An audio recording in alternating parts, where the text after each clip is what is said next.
Get closer now and you will see what I mean. Fire signs, tignan po natin kung ano yung mensahe para sa'yo ngayong araw. Keep in mind po na ito ay general reading lamang, so hindi po lahat ay makaka-relate. So be open-minded. Tignan po natin kung ano yung mensahe para sa'yo. Happy birthday, Aries! So yung birthday reading mo po is available na po yan dito sa ating channel. I mean, mapapanood nyo naman po yun for free. Ayan, tingnan natin. Okay. We have, this is your energy, fire signs, Aries, Leo, Sagittarius. So may mga delays. Okay, so kung meron po kayong pupuntahan ngayong araw na ito at nagdadalawang isip kayo, wag na po kayong tumuloy. That's a warning from universe. Signs na po yan kung kayo nagdadalawang isip na hindi kayo dapat tumuloy sa isang pupuntahan or sa isang sitwasyon, sa isang party, kung naman yan, huwag nyo na daw ituloy. Ayan, kung kayo ay kinakabahan, kayo ay may pagdadalawang isip. So, yan po ay divine intervention. Yan po. So, medyo may mga worries kayo dito ngayong araw. Parang hindi kayo mapakali yung iba po sa inyo. Okay, medyo may nag-overthink din pagdating sa family. Ayun yung iba sa inyo. Tipong siguro pag merong umaalis na family members, sabihin natin may nagta-travel, yung iba sa inyo kinakabahan lagi kayo. Oo. Ayun, meron dito pwedeng papauwi. So, pwedeng family members mo pauwi sila or could be family members mo paalis naman. Kaya naguguluhan yung iba sa inyo. Hindi naguguluhan eh. Kung hindi, more on nag-aalala nga kayo ganyan. Or siguro nalulungkot ka kasi mamimiss mo sila. Okay, meron din po dito, maaaring merong nagtalo sa loob ng pamilya. Tapos merong may umalis. Yan kasi. Parang yun yung energy dito na pinapakita. Yan po. Parang hindi ko alam kung nagtampo ba, nagkasagutan kayo. Kaya parang umalis yung taong to. Pwedeng ikaw din to. Fire signs, baka di mo namatay kung meron man toxic dyan sa bahay. Sa friends naman po, we have number 49. Okay, we have number 33. May naiinggit sa'yo dito na kaibigan mo. Tinanong ko kasi kung bakit ba siya naiinggit. Because of your success. So, parang kung ano man yung ipakita mo sa social media, kinaiinggitan po yan ng isang kaibigan. Or could be hindi nga lang isang kaibigan, pwedeng 4 na kaibigan mo. Ayan, pwedeng ito ay mga puro babae or puro lalaki. Basta yung mga kaibigan mo naiinggit sa success mo. So, basta kahit ano yung ipakita mo sa social media, kahit ano yung i-post mo, kinaiinggitan nila yon. Nai-evil eye ka nila. Fire signs. Oo. Kaya tingnan mo, meron sa inyo dito empath. Meron kayong mga energies na bakit kaya ganito yung nafe-feel mo ngayon? Bakit kinakabahan ka? Ba't nalulungkot ka? Yung iba sa inyo because of hormones. Yes, yung iba naman po sa inyo because nai-evil eye po kayo. Oo, yung mga energies na hindi talaga din para sa inyo, na-absorb nyo yun. Basta parang pag binato sa inyo, na-absorb nyo po kaagad. So, you should protect your energy. Tignan natin, pagdating naman sa iyong love life. Sa love life, you have number 26. Ayan. So, pwedeng yung iba sa inyo, nag-aalala kayo kasi pwede po na magta-travel yung person mo. At hindi niya kayo kasama. Okay.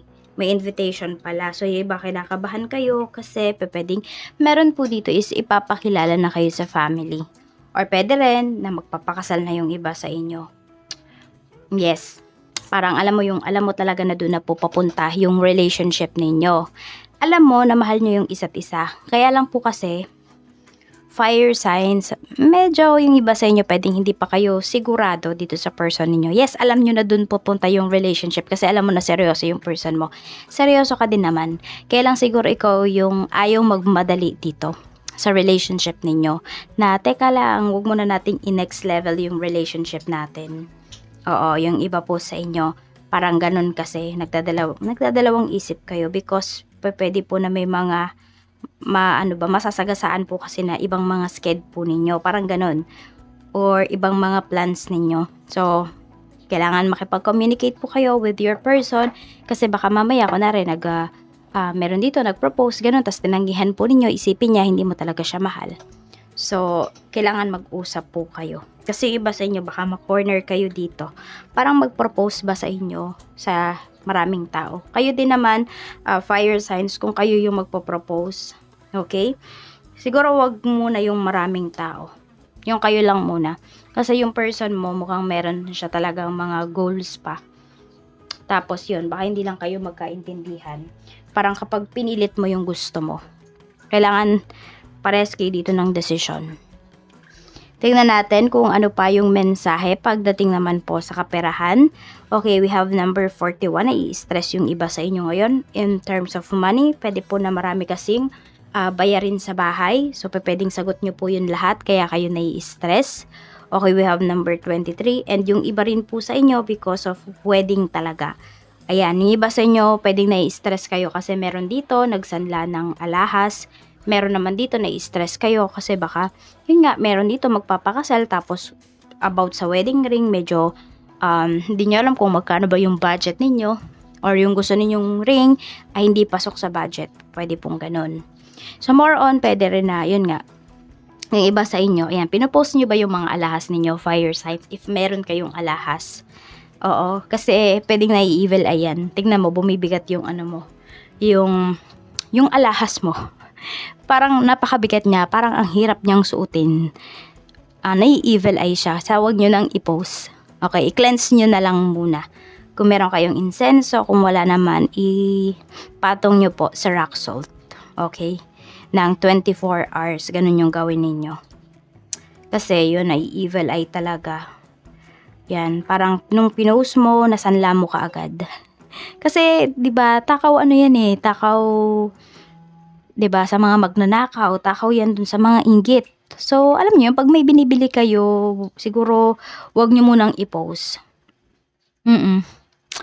Nag-iingat lang kayo, ganyan. Nag-iingat. More on doon kayo sa side na nag-iingat kayo. Syempre, lahat naman tayo, 'di ba, gusto nating i-flex yung mga nabibili natin kasi pinaghirapan natin 'yon. Pero kasi medyo mag-iingat ka kasi ang mga inggit, 'di ba? You know, mahirap na sakit yan. Oo, tingnan natin. Kaya ayun, kung ayaw nyo ma-evil eye, pagdating sa inyong pera is, ingat-ingat muna po. Huwag muna po kayong mag-post ng inyong mga valuable things. Kasi it's either nga, nasasanla talaga siya. Pagdating naman sa career, we have number 22 and we have number 36. Okay, so meron lang konting misunderstanding dito pagdating po sa inyong career. So, itong, hindi ko alam kung bago ba siya dito sa trabaho or pwedeng matagal na siya tapos medyo magkakaroon kayo ng alitan po dito. Tignan natin. Extra joker. So, mag-ingat kasi pwedeng isa po sa inyo, fire signs yung matanggal.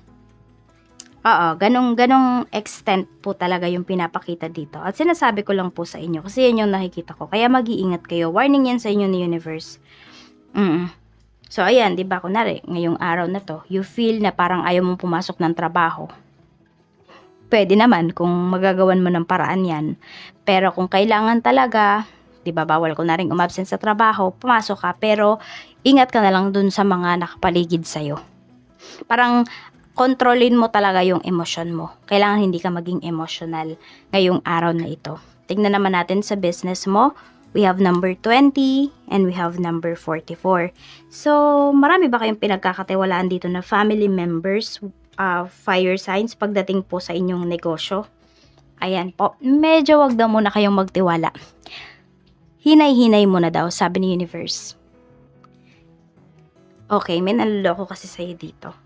Akala mo yung taong to concern na concern sa'yo. Sige, kung hindi mo man to family members, could be, relatives mo ha. Yan, relatives, family members. Yung iba po sa inyo ay pwedeng staff po ninyo ito. So, akala mo talagang concern siya sa kinikita, pero hindi. Meron lang kasi siya nabe-benefit. At yung nabe-benefit na yun, pwedeng hindi mo pa yun alam na meron pala siyang ibang nabe-benefit pagdating dito sa negosyo mo. Kaya mag-iingat po kayo.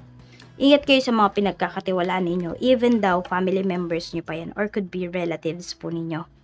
Ano yung reminder sa'yo ni universe? Reminder sa'yo ni universe, okay, follow mo daw yung intuition mo. Maraming ang mga tao na may tinatago sa'yo.